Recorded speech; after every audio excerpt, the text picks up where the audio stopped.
자, 반갑습니다. 구독자님들, 그리고 포스트골딩스 주주님들. 자, 일단은 제가 오늘 장 끝나고 영상을 촬영을 하려고 했는데, 후에 일정도 있고 해서 장 중에 좀 촬영을 하게 됐습니다. 지금 시간은 12시 39분이고요. 지금 시간으로 포스트골딩스는 2.68% 정도 상승을 해주면서 양호한 흐름을 좀 가져가고 있긴 합니다. 자, 그런데 오늘 상승 같은 경우에는 지수적인 상승에 영향이 좀 많이 받았다라고 좀 보시면 될 거예요.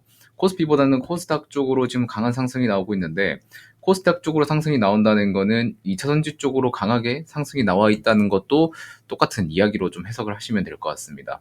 자, 그래서 일단은 포스코홀딩스를 오늘도 같이 보긴 할 건데, 우리가 지금 투자하는데 제일 중요한 거는 뭐냐면, 다른 2차전지 배터리들을 딱 두고 봤을 때 포스코홀딩스는 아직 2차전지 매출보다는 철강 매출이 가장 많죠. 철강사이기도 했고요. 자, 그래서 우리는 포스코홀딩스를 볼 때 2차전지도 중요하지만 철강 쪽으로도 우리는 꼭 볼 필요가 있다라는 것을 말씀드리면서 오늘은 좀 철강 산업에 대한 25년도 전망을 좀 볼까 합니다. 자, 그래서 밑에 좀 같이 레포트 내용을 좀 살펴볼 수 있도록 제가 체크를 다 해왔어요. 리포트에서는 뭐라고 하냐면 2025년도 때 이제 철강에 대한 산업 전망 같은 경우에는 반등의 불씨라고는 하지만 일단은 투자 의견은 중립으로 좀 제시를 하고 있는 모습을 보여주고 있습니다. 자, 철강 산업 같은 경우에는 지금 장기적인 좀 회복 사이클의 초입에 입성할 전망이라고 하는데 밑에 그래프가 좀 같이 있거든요. 그것도 같이 보면서 좀 말씀을 드릴게요. 자, 그래서 중국이 최근에 이제 9월에 대규모 유동성 공급을 하고 규제 완화를 하면서 이제 주택 재고 해소를 촉진한다는 점에서 분명히 철강 산업은 긍정적이긴 합니다. 그래도 우리가 철강 산업 관점에서는 요번에 이제 부동산 침체 국면의 출구는 좀 본질적으로 미분양 주택 축소에 있다고 보고 있습니다. 여러분들이 지금 철강 업황이 개선된다고 하지만 결국에 중국 경기 부양이 올라가게 되면은 우리가 중요하게 봐야 될 포인트는 신규 주택 건설보다는 기존에 쌓여있는 미분양 주택 축소, 재고 축소에 우리는 포인트를 봐야 된다는 거예요. 결국에 지금의 이런 재고가 줄어들어야 신규 주택도 늘어날 수 있기 때문에 일단 우리가 우선적으로 철강 산업에서 반등을 보려면 미분양 주택 축소를 우리가 먼저 봐야 된다는 거를 좀 말씀을 드릴게요. 자, 그래도 중국에서도 근본적인 부동산 부양을 한다고 하니 여기서 이제 철강 업황에서 추가적인 업황 악화 가능성은 좀 제한될 전망이다라고 좀 보고 있기도 합니다. 자, 그리고 중국발로 이제 부동산이 살아나니까 판재료 가격, 후판이라든지 열연, 아변 이런 판재료 가격이랑 건설 경기 회복이 일어나면은 이제 봉연강 가격도 지지가 받게 되는 전망을 보여주고 있습니다. 자, 그래서 이 리포트에서 탑픽은 풍산과 포스코홀딩스다. 풍산은 왜 있냐라고 따질 수도 있겠는데 일단 구리 가격이 올라간다는 부분이 있겠죠. 원자재 가격이 당연히 중국 경기 부양에 따라서 같이 올라가는 부분이 있기 때문에 풍산도 좀 달라주고 있는데 우리가 봐야 될 포인트는 중요한 건 포스코홀딩스겠죠. 자, 포스코홀딩스 같은 경우에는 중국발 훈풍의 업황 개선이 좀 기대되긴 하는데 여기에 플러스해서 적격 메탈 다운스트림을 확보를 한다고 합니다. 이 적격 메탈 다운스트림이라는 거는 우리가 이제 배터리를 만들 때 거기에 필요한 철강이라든지 이제 원재료, 리튬 그런 게 여러 가지가 있겠죠. 그런 부분에서 철강 쪽으로 철 수요를 미리 확보해 놓는다는 거죠. 언제? 싼 가격에 미리 확보를 해놔서 이때 쓰겠다는 얘기입니다. 자, 그래서 배터리 소재 사업의 안정적인 성장을 위해서 필요한 메탈들을 확보하고 있다는 의미라고 보시면 될 것 같고 추후에 2차전지 산업이 개선됐을 때 이러한 확보 물량으로 인해서 안전 마진을 낼 수 있다는 것을 좀 강조해 주는 거라고 보시면 될 것 같아요. 자, 그래서 지금 2024년까지 이제 흐름을 좀 같이 볼 건데 지금까지 2024년에 딱 들어와서 지금까지 중국 열연 유통이랑 호주 철강석 수입은 계속해서 줄어들고 있었어요. 자, 그런데 9월 말쯤에 중국 경기 부양책 때문에 한번 싹 올라온 게 보이시죠?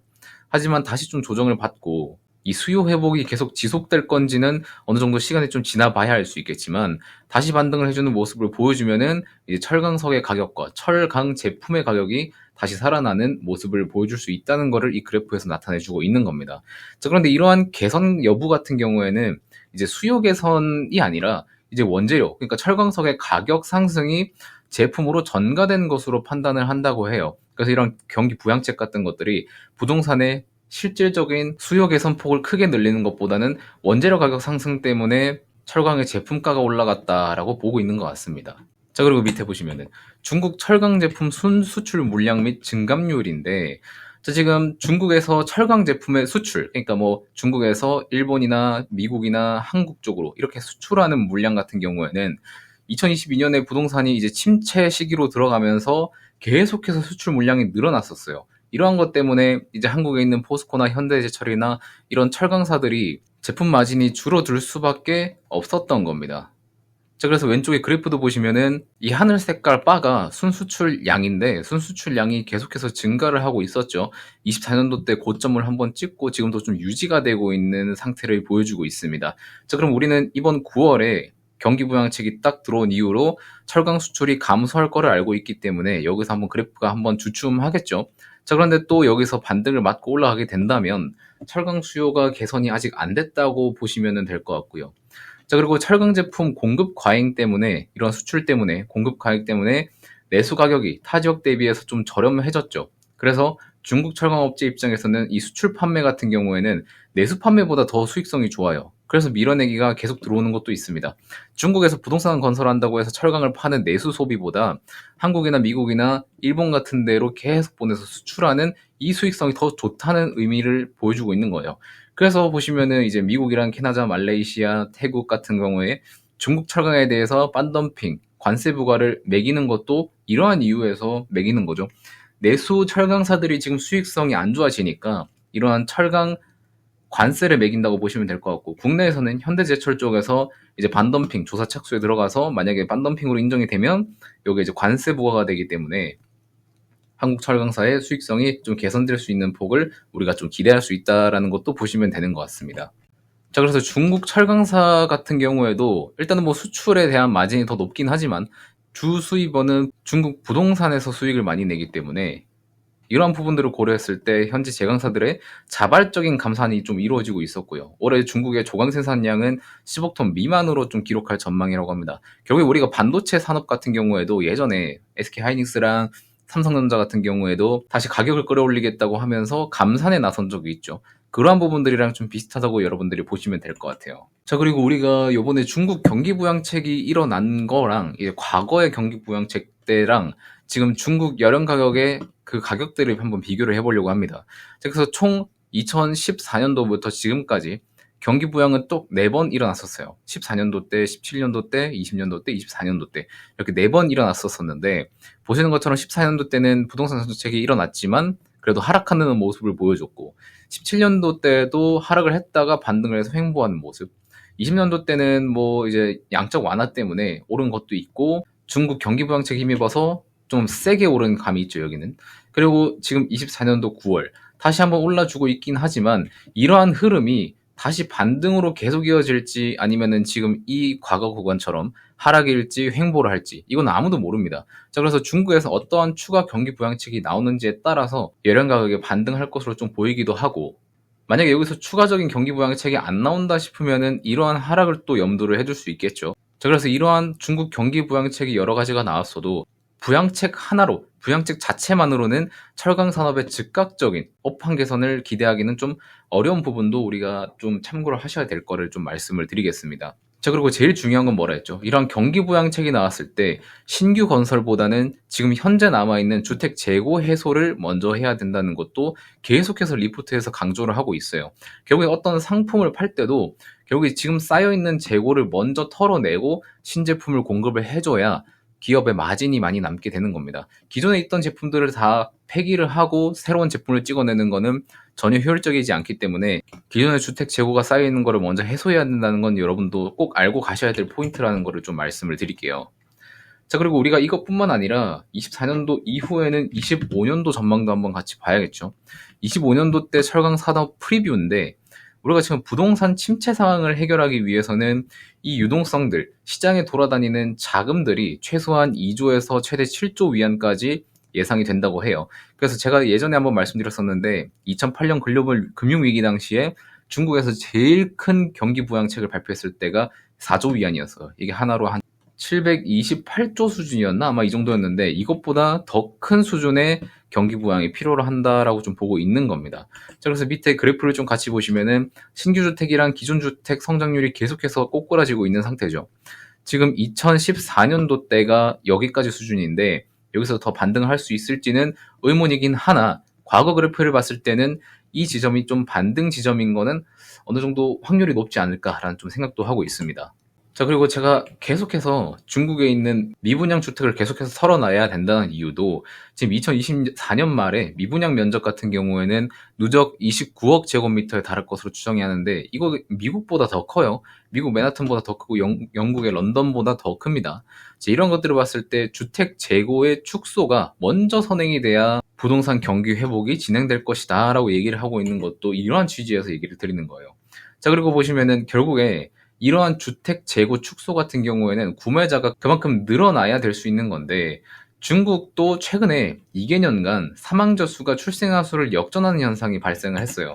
자, 그래서 같이 보시면은 지금 이게 중국 출생아랑 사망자 수를 나타낸 통계인데 지금 여기 왼쪽이 출생아 수고 오른쪽이 사망자 수예요. 지금까지는 출생아 수가 굉장히 많았죠. 월등하게 많았었습니다. 근데 지금 2022년에 들어와서는 역전됐죠. 사망자 수가 더 많은 모습을 보여주고 있고 23년도 때 더 심화가 됐어요. 24년도 데이터는 아직 안 나와서 집계가 돼봐야 알 수 있겠지만 지금 중국도 이러한 인구 역전이 점점 일어나고 있는 상황이다라고 보시면 결국에 이러한 주택 재고 축소에 대한 개선 데이터가 조금 느리게 갈 수도 있겠다라는 것도 우리가 좀 예상을 해볼 수 있게 되는 거죠. 근데 뭐 인구가 감소한다고 해서 주택이 그만큼 안 팔리냐는 또 아닙니다. 우리는 가구의 형태가 가장 중요하게 되는 거죠. 우리나라 같은 경우에도 과거에 대가족에서 점점 핵가족화되다가 이제는 뭐 1인 가구 약간 이런 절차를 밟아왔었잖아요. 근데 중국도 비슷하긴 합니다. 대가족에서 핵가족화가 됐다가 이제 다시 핵가족에서 대가족이 살짝 좀 늘어나고 있는데 1인 가구 증가폭도 굉장히 높아지고 있다는 것을 감안했을 때 중국 부동산이 살아날 수는 있는 확률이 좀 더 높긴 하겠구나라고 좀 생각을 해볼 수 있을 것 같아요. 그래서 여기 보시면은 핵가족 비율은 지금 68%에서 55%로 좀 크게 감소를 했고 1인 가구는 8.4%에서 20.5%로 크게 늘었습니다. 자, 그리고 대가족은 22.9에서 24.2로 좀 소폭 증가하는 모습을 보여주고 있는데 특히 1인 가구 같은 경우에는 경기 부양책으로 인한 부동산 재고 해소를 좀 촉진시킬 수 있을 것으로 좀 보고 있어요. 결국에는 1인 가구도 결국에 살려면은 집을 구해야 되는 실정이기 때문에 이런 것들을 고려했을 때 핵가족 비율은 좀 줄었지만 1인 가구가 크게 는 부분에서는 주택 구매 수가 부양책 때문에 좀 더 늘어날 수는 있겠다라는 것도 우리가 한번 생각해 볼 수 있을 것 같습니다. 자, 그래서 레포트의 핵심은 뭐냐면 2025년 철강 산업은 본격 회복을 위한 과도기를 지날 것으로 판단한다라고 하는 이 의미는 2025년은 과도기다. 그리고 25년을 지나서 26년도 때부터 반등이 나올 수 있는 확률이 있다라고 얘기를 하는 것 같아요. 자, 과도기라는 거는 어떠한 과정을 지날 때 혼란스러운 그 시기를 얘기를 하는 거거든요. 그래서 25년도 때 회복을 위한 26년도 때 회복을 위한 25년도는 발판이다. 약간 이런 식으로 해석을 한번 해보면 될 것 같습니다. 그래서 최종적으로 좀 정리를 드리면 부동산 침체 상황 회복 시나리오를 하나 적어주셨어요. 첫 번째로는 부동산 주택 가격 안정 그리고 회복이 우선 이루어지고 회복이 되면은 매각이 증가하겠죠. 주택을 매각하려는 수요도 늘어나고 재고가 축소하게 됩니다. 자, 그렇게 되면 결국에 주택이라는 하나의 물품의 수요가 늘어나는데 공급은 줄어들게 되니까 판매가 되면은 공급이 줄어들죠. 줄어들게 되면은 주택 가격이 추가로 상승이 되고 이러한 주택 가격 추가 상승은 결국에 건설 투자로 회복할 수 있는 전망을 그리고 있다라고 보고 있는 거고 결국에 이 중간 과정까지는 25년도까지 이어질 전망이면서 건설 투자 회복까지는 26년도까지 보고 있다라고 생각을 하면 될 것 같아요. 제 개인적인 생각으로는. 결국 여러분들이 이러한 리포트를 읽어봤을 때 개인 판단은 좀 여러 가지 해석이 나올 수 있겠지만 제 생각으로는 완전한 업황 회복은 26년도 때 나오지 않을까라는 생각을 좀 하고 있습니다. 25년도는 조금 그 과정으로 가는 과도기 과정이니까 이때는 뭐 여러 가지 노이즈가 낄 것 같아요. 그래서 이런 것들은 여러분들이 일단 포스코를 투자하셨으면은 결국에 포스코 이익 비중은 철강이 높기 때문에 이런 것들 분명히 이해를 하고 투자를 하셔야 된다라는 거를 좀 말씀드리고 싶어서 오늘은 철강 중심으로 여러분들께 한번 브리핑을 좀 드려봤습니다. 자, 일단은 뭐 철강 쪽으로는 일단 바닥은 찍었다라는 걸 얘기를 해주고 싶으신 것 같아요. 결국에 더 하락할 곳은 좀 제한되어 있다고 보고 있기도 하고 과거 철강 업황이 이렇게 하락했다가 지금은 이 정도 흐름으로 갔다가 25년도 후반기부터 이렇게 다시 성장하지 않을까라는 레포트의 내용이라고 생각해 주시면 될 것 같다는 말씀을 드리겠습니다. 자, 그래서 포스코 같은 경우에는 철강, 그리고 이제 리튬, 그리고 양극재, 요런 것들을 딱 봤을 때 지금 35만 원 이하 주가는 굉장히 저렴한 밸류라고 항상 말씀드리고 있고, 그러한 것들을 반영했을 때 지금 주가도 기술적으로 좀 반등이 잘 나와주고 있다고 보고 있습니다. 자, 그리고 LG 엔솔 쪽으로 이제 컨콜 내용이 나왔는데, 그 컨콜 내용에 대해서도 여러분들께 다루어 드릴 거긴 한데, 그거는 다음 영상에서 한번 다루어 드리도록 할게요. 자, 그리고 공지 하나를 좀 드리자면, 제 채널에서 콘텐츠를 딱 포스코홀딩스만 가지고 다뤄드리고 있어요. 자, 그런데 저도 포스코홀딩스 말고 이제 25년도로 갈수록 좀 유망한 몇몇 기업들과 섹터들이 좀 보여요. 그래서 여러분들께 게시판에 보시면은 이제 추가적으로 여러분들께 하나의 종목 정도 더 브리핑을 한번 해보아 드리려고 합니다. 자, 그래서 밑에 보시면 조선, UAM, 원전, 2차전지 뭐 이런 것들로 여러분들이 투표를 해주신 다음에 1등으로 뽑히는 섹터를 추가적으로 포스코홀딩스 중심으로 하되 추가적인 어떤 종목을 브리핑 드리려고 합니다. 자, 그래서 지금 게시판 가시면은 유튜브 탭에서 여기 게시물을 딱 누르시면은 여기 밑에 보여요. 여기서 투표할 수 있거든요. 여러분들이 여기 투표를 많이 해주시는 만큼 투표율이 제일 높은 거 추가적으로 브리핑 더 드려보도록 할 테니까 많은 참여 부탁드리면서 이번 영상은 여기서 마무리하도록 하겠습니다. 고맙습니다.